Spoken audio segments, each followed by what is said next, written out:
At the core of left-wing thought is a denial of painful realities, the denial of what the French call les faits de la vie, facts of life. Conservatives, on the other hand, are all too aware of the painful realities of life and base many of their positions on them. One example of this left-right difference is the differing attitudes toward human nature and responsibility for evil.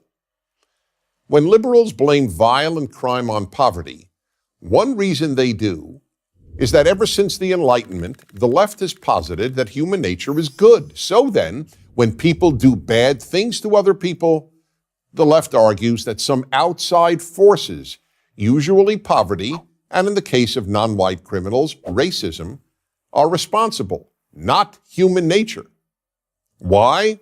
Because people on the left find it too painful to look reality in the eye and acknowledge that human nature is deeply flawed.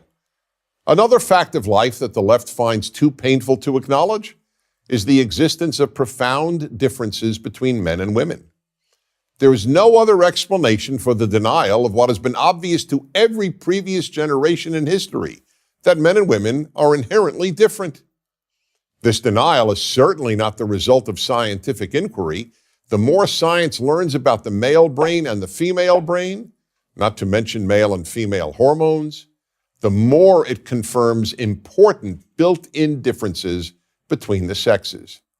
Yet many people, influenced by left-wing thought, believe that girls are as happy to play with trucks as are boys, and boys are as happy to play with dolls and tea sets as are girls. Why do they believe such silliness? Because acknowledging many of those differences is painful. For example, feminists and others on the left do not want to acknowledge that men are far more capable of having emotionally meaningless sex than women.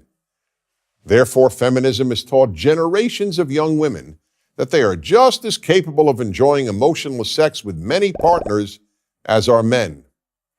The fact is that the great majority of women are deeply dissatisfied with the hookup culture and yearn to bond with a man, even more than they yearn for professional success.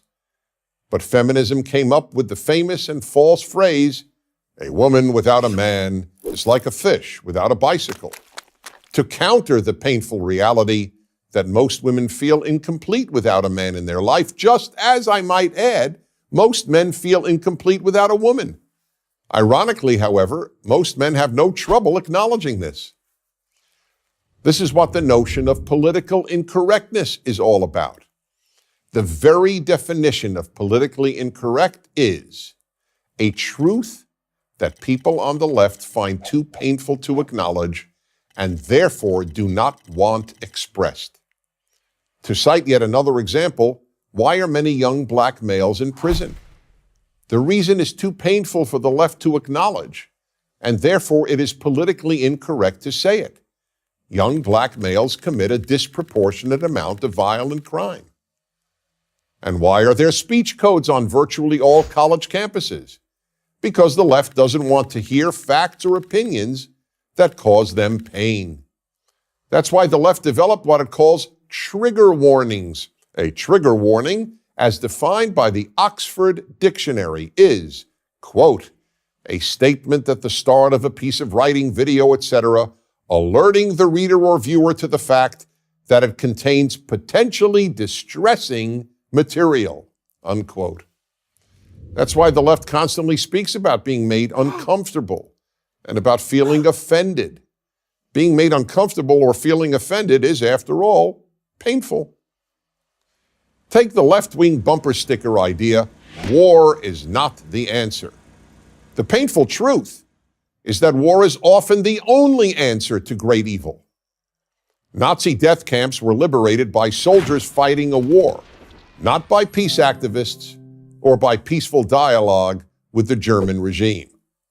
But having to acknowledge the moral necessity of war is too painful a truth for many on the left. One might say that leftism appeals to those who wish to remain innocent. Growing up and facing the fact that life is messy, difficult, and painful is increasingly a conservative point of view. I'm Dennis Prager.